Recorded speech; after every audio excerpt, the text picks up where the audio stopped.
rapport au texte qui a été voté, admettez-le. Mais je peux l'admettre, Bon, oui, si vous voulez. mais-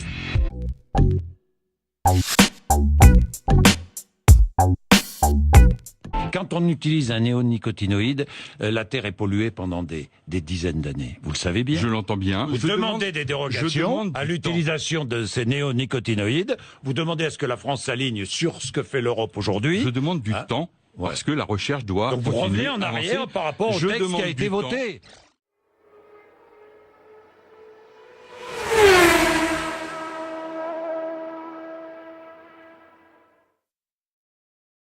Tout ce qui concerne d'abord la santé, ma ligne, elle est très simple, il faut faire aucune concession.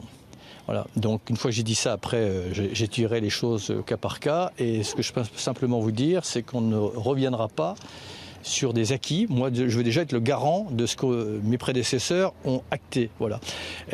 Donc ça, c'est la première chose. La deuxième chose, c'est qu'une fois qu'on a dit ça, il faut que dans le domaine de santé et d'environnement, on aille évidemment plus loin.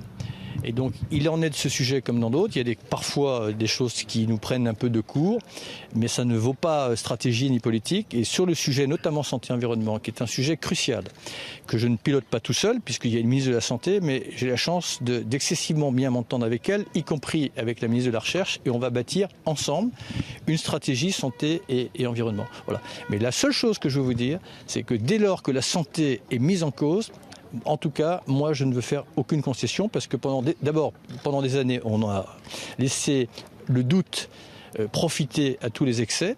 Et puis, je pense aussi qu'il en est de ma responsabilité personnelle parce que un jour ou l'autre, les responsabilités seront établies. Et donc, ceux qui auront, été un peu laxistes, il y aura une responsabilité juridique pour les uns et les autres.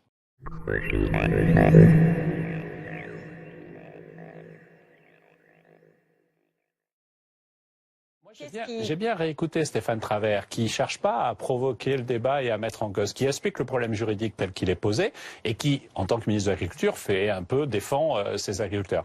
Et Nicolas Hulot, qui a réagi très vite, peut-être trop vite, mais qui a rappelé un principe qui est pour lui un combat de vie. Et donc je comprends son émotion, mais pour moi l'incident n'existe pas. Il y a eu un échange et le Premier ministre a pu rappeler l'arbitrage qu'il avait rendu ses équipes la semaine dernière, le 21 juin. Nous ne revenons pas et nous ne reviendrons pas sur les néonicotinoïdes.